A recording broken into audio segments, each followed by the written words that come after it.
Welcome back. You're watching NewsX. I'm Pratap Singh. Prime Minister Narendra Modi has hailed India-Russia relations as a North Star in a changing world order, announcing with President Vladimir Putin an economic cooperation plan extending till 2030. Putin thanked Modi and President Draupadi Murmu for the warm welcome and assured uninterrupted fuel supplies for India's growing economy. Both leaders have unveiled a series of trade-focused agreements, including partnerships in shipbuilding, training Indian seafarers for polar waters, expanding new shipping lanes, civil nuclear energy and critical minerals.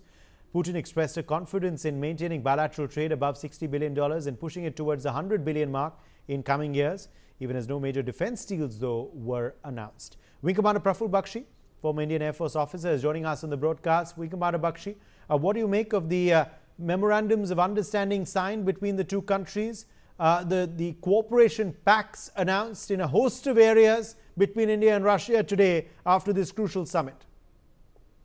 Well, actually, as we had mentioned earlier, I couldn't have dreamt earlier that this is going to happen. I do not know why. Either I'm very pessimistic or something like that. But this has suddenly come as a surprise that suddenly we have reached a decision-making status that both the countries have decided, where we were dilly-dallying for a long time. Both India and Russia have been together from 1950s, actually, when the first IL-14 was given to Prime Minister Nehru as a present, the Meghdut. After that, we are still, we have come a very long way. We couldn't decide what to do. We couldn't decide what the joint programs. Things were one-sided, but suddenly what I am seeing for the last few years, and it has now loomed large like this, these 2 days meeting, that we have taken all these major decisions which we were not taking earlier. Now we have the decisions whether we in the youth exchange of the trained youth programs or the nuclear or the joint trade routes from, as we were mentioning, with the China-Vladivostok route, and even more to come. These things are in space. Nuclearization of weapon systems, that is going to come. Nuclearization of power supply, that is going to come, and it has come in spite of any impediment created by America, by European Union, NATO countries, anything. So I personally feel that now only thing is, these are the meetings only, but the paperwork is going to come, the decision making is going to come, and they're going to formalize the methodology to meet this project. I hope that also goes through, because then our major thing is defense and power supply, nuclearization, etc. That aspect is going to be the first thing which has to be discussed. We have to see whether it is Su-57, whether it is our S-400 stroke 500, whether it is BrahMos extending to 800 kilometers from its MTCR restricted missile range. That aspect, Uday, is very important for us. And yes, nuclear submarine, which is coming on lease. Now, an entire methodology of naval warfare is going for a change. There will be joint exercises with Russia into this, and Russia is now taking interest in South China Sea. Prior to our, in spite of our earlier reservations on this, that is only Chinese game. No, it is not. It is Russia will make sure that its interest lies there, and yes, NCR republics. All right, we're getting some breaking news now. In fact, also coming in this hour, BJP has hit out at Rahul Gandhi over his claims that he was deliberately omitted from all engagements with Putin. Lehar Siroya, the member of parliament from Karnataka, has slammed Rahul Gandhi on his claims that he was not invited to meet with visiting foreign dignitaries, while that was the tradition earlier. Siroya has posted on social media app X that Rahul Gandhi should mind his national duties first. He has questioned why Rahul Gandhi is never keen to be at Independence Day celebrations held at Red Fort or Republic Day parade either. Wing Commander Praful Bakshi is with us live on this story. Wing Commander Bakshi, BJP MP Lehar Siroya has hit out at Rahul Gandhi on this charge that he was not invited to meet with Vladimir Putin. What do you make of this political war that has erupted? This political point was bound to come. Whether you like it or not, it will come, because somewhere down the line we have made it an SOP. without any requirement. It is not the dictates of democratic procedures that he should be invited. But somehow or other, they've created their own procedures, and he is expecting it when he is not interested in national affairs. And this meeting was not a social gathering or somebody's marriage or mundan ceremony. This was a national affair. And if he in the nation feels that he cannot contribute anything to it, he will not be invited. This is not a parliamentary meeting that he has to be then, and so many seats are available to his party and he has to attend the function. No. So the BJP Yes. leader is absolutely Absolutely. right. Anurag Batra, senior journalist, also now live with us. Anurag Batra, how do you view this political storm that has erupted now? Rahul Gandhi claims foreign dignitaries are not allowed to meet the leader of opposition. BJP MP Lehar Siroya hits back, says he should mind his national duties first. First of all, the fact is that India is looking good and is creating options and building a relationship of business and economic interest of the future. And because India is looking it, of course, the Prime Minister is looking good. The government of India is looking good. Rahul Gandhi should be happy about that. Rather, he should be ecstatic because his, great-grandfather started the relationship as Major Bakshi just talked about. So clearly, SAR, it's a case of SAR grapes. So let's leave that, but let's focus on the economic But potential do you believe of this this is whether it political comes to- nitpicking? Do you believe this is political nitpicking, Anurag Batra, which happens, Yes, of course, is expected? this is, he's fresh from the loss in Bihar. He's not been able to win any elections. His leadership has not carried the weight for the Congress party in any election. So, as they say, losers crib, winners win. So he's cribbing and he's finding non-issues to be issues.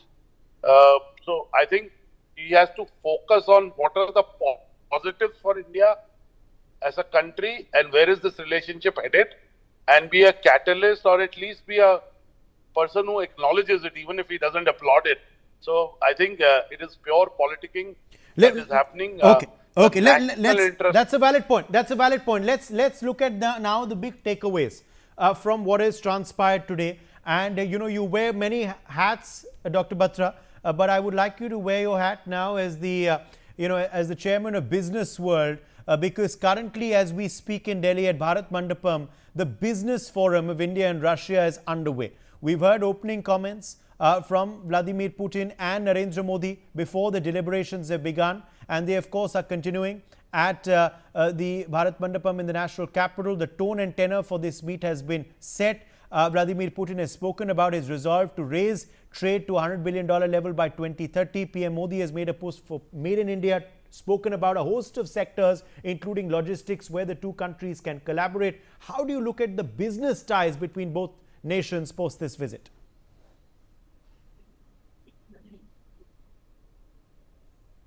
See, the business ties traditionally have been strong.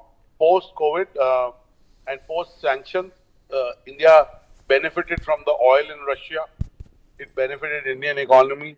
We were able to utilize the money that we saved in public welfare schemes, in building infrastructure and contributing to a futuristic India.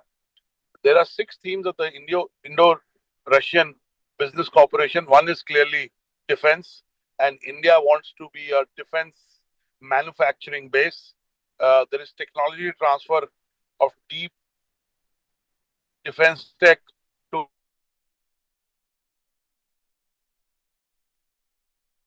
this is a particular 100 billion economic corridor between India and US in logistics, in pharmaceuticals.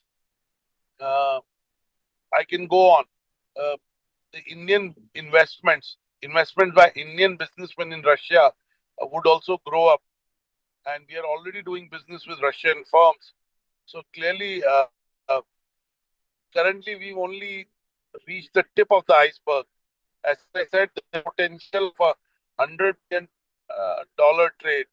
Also, when the rupee has reached the $90 mark, I think we can build an alternative to SWIFT, and it would be seen how it goes.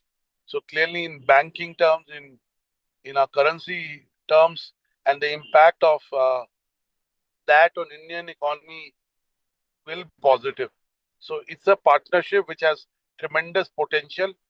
It is a partnership which has been historically there, and with new India and confident India, and India doing well, and Indian entrepreneurs doing well in multiple sectors. I talk about defense, drones, logistics, pharma, financial services, and last being traditional industries like oil. I think we can really build a partnership for the future, and it can be beneficial for both the countries as well as the world. Anurag, also there was a concern that the trade gap was quite significant, the trade deficit. How to bridge that trade deficit is also something that both two leaders have spoken on as well.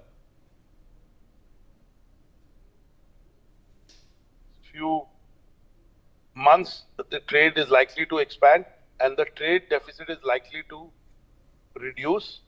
The fact is, the Prime Minister Modi went to receive Vladimir Putin. Of course, it is a reflection of their personal friendship, but it is also a reflection of where India places Russia in a new world where the Americans have been a little rather harsh on India, and they also have been very yo-yo. The only disadvantage is that, Trump has, how Trump sees this relationship developing, how the Americans see the relationship developing is also critical. And they may react to it in a, Trump can be a little unreliable in how he reacts to two big countries coming together without their involvement and in some way being a counterbalance to the world. So that is the only downside. But I don't think Trump has left India any options.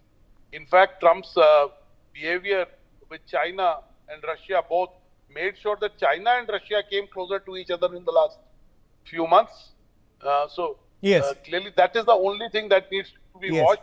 Yes, Brigadier Rajan Jamwal is also with us now, defense expert. Brigadier Jamwal, let me quickly rope you in here. No big ticket defense deal announced as yet during this visit. Was that something that was expected on expected lines? Also, Brigadier Jamwal, as far as you're concerned, which avenues do you believe have been the focus areas in the summit today?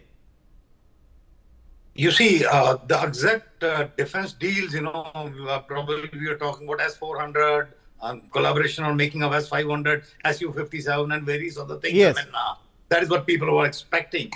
You see, these things take time to work out because they are commercial deals. They are commercial in nature. It is not that these things probably are not happening. I mean, the whole lot of both the sides sit down, they work out the modalities. Probably in principle agreements would have been made, but the announcement would only be taking place when we have a concrete commercial agreement in place. This thing, which I feel, maybe a couple of days or whatever time, this will be done. And that need not be signed at the level of, the Prime Minister themselves. I mean, we could have somebody else signing that in next few days, and something probably is working out. What is important is they are giving us another submarine, a nuclear powered submarine. I mean, we already have one. That makes it two of them.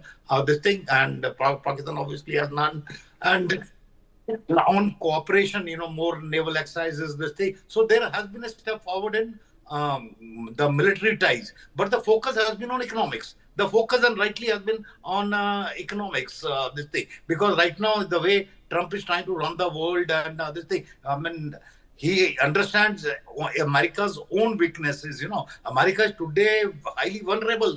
This thing. Look at the way the desperation he's trying to look for Venezuelan oil, or even de facto begging China. It's almost begging China for rare earth elements and also not to dump their dollars into the market, their equities into the market. This thing. It is de facto begging them, because the moment China does that, the inflations in America will cross all limits. So it's an adversarial. Now with this US, Russia, India emerging as a bloc, this thing, and already in BRICS, if you see about 5 original members, four are not exactly, see too much eye to eye with the US. So probably fifth, India. If it also integrates beyond a point, their BRICS would officially come up then as a proper against the US hegemony, which US won't like. US won't like. So there are a lot of powers at play. I mean, a lot of internal things going on, and how some things are done quietly, some things are done openly. Like the trade thing, we are doing openly. Maybe the defense thing, we want to do it a little quietly, know that not to, shuffle too many feathers right now, because after all, US presidency has always been, under pressure from the arms lobby at their side, and I'm sure to make sure that F-35 sail to India, the pressure from the lobby, all that, take into consideration, maybe we'll have a little quite a deal. The deal would still be there, or probably would have already been done. I mean, that is my take on the thing. Not exactly to placate them, Yes. but just Okay. not to throw it in the face. Okay. Not to throw it in their Okay. face. Point taken. My thanks to all of our guests for joining.